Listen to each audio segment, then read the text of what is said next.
adding Bruce Campbell to the MCU. How do you do it? How do you go about it? The question has plagued society for millennia. Luckily, I made a video essay on it. Now you may be wondering, what did I learn from making a video essay on this extremely niche topic?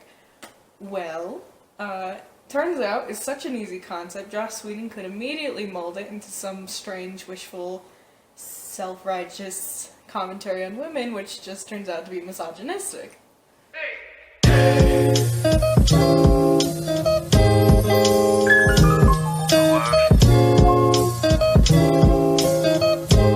Bruce Campbell is the greatest actor of his generation. Now, if you don't know who Bruce Campbell is, whoever signed your permission slips in elementary school didn't raise you correctly. Bruce Campbell is best known for his portrayal as Ash in the Evil Dead franchise, Sam Axe in Burn Notice, the mayor in Cloudy with a Chance of Meatballs, that one car who just straight up dies in Cars 2, so many other projects, and the guy with a cameo in all three of the Tobey Maguire Spider-Mans. And if you're extra nerdy, you're going to recognize him from Briscoe County Jr., which my cousins have a DVD box set of.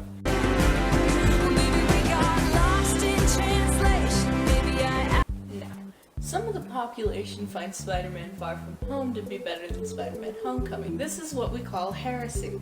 But if you know anything about those two movies, then you know that Jake Gyllenhaal, I can't even say his name. This guy plays Mysterio.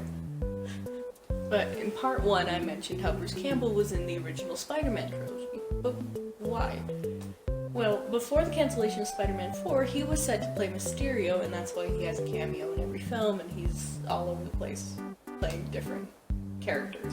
Now, if you saw No Way Home or have any presence in meme or superhero culture, you know that the multiverse is quite the problem. So you can imagine my dismay when my boy Brucey C wasn't in the movie. However, Sam Raimi has directed Multiverse of Madness, meaning there is still a chance for him to show up. He may already be confirmed, though Wikipedia is kind of unsure, along with every other news source I could find. It's a weird middle ground, but here we are.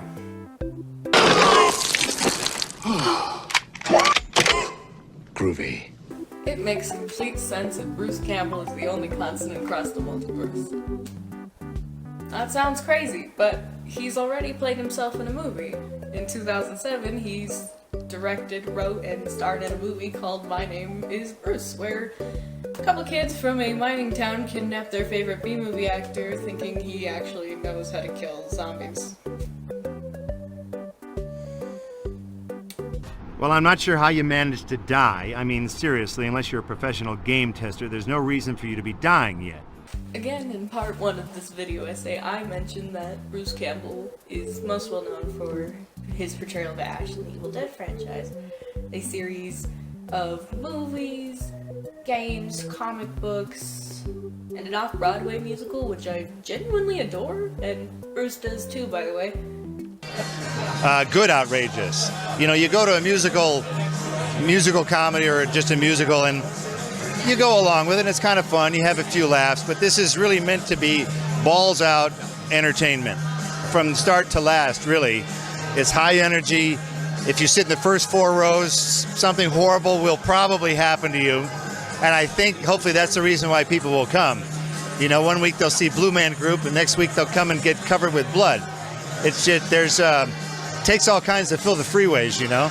Basic plot, if you even want to call it that, and if you've seen these movies, you know exactly what I'm talking about. Follows Ash as he fights his way through specialized zombies known as Deadites and an evil cabin, who were summoned by a book found in human skin known as the Necronomicon, which is not to be confused with whatever dumb book Wanda is holding at the end of WandaVision. No, I will not be watching Agents of S.H.I.E.L.D. This is mediocre programming.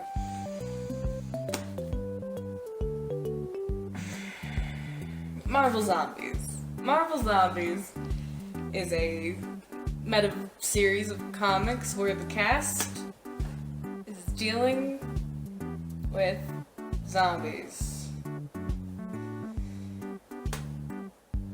the logo for Marvel Zombies is genuinely kind of an eyesore, but on their Instagram account, Marvel announced that they would be turning it into an animated series for the 2023 season runtime. I don't even know what they call it with all these streaming services anymore. Just think of it as What If Episode 5, but if it was actually good and didn't just toss the best part of the series out of the show for the rest of the episodes.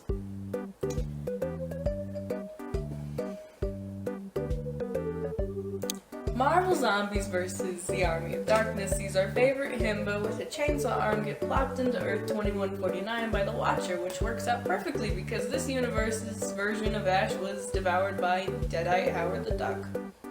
I won't go into too much detail here, but it would make a pretty awesome cartoon if they're dead set on doing Marvel Zombies, and since we all know Thunderbolts isn't happening until Marvel hires me, these are going to be the best ways to add Bruce Campbell into the Marvel Cinematic Universe.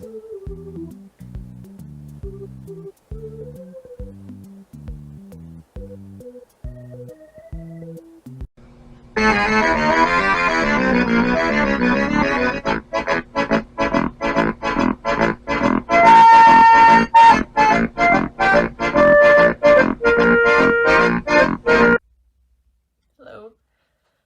Welcome to one of the walls in my bedroom. I saw the movie. It was good. Yes, I did wear this to the theater. There were a lot of questions, but Bruce Campbell was in it, so that made me happy. He, of course, wasn't in any of the ways we discussed, but still Bruce Campbell, and I am happy. Oh, Croaky. This is for the broken window. What broken window? He had like a vacation to Miami or something. This is so much work.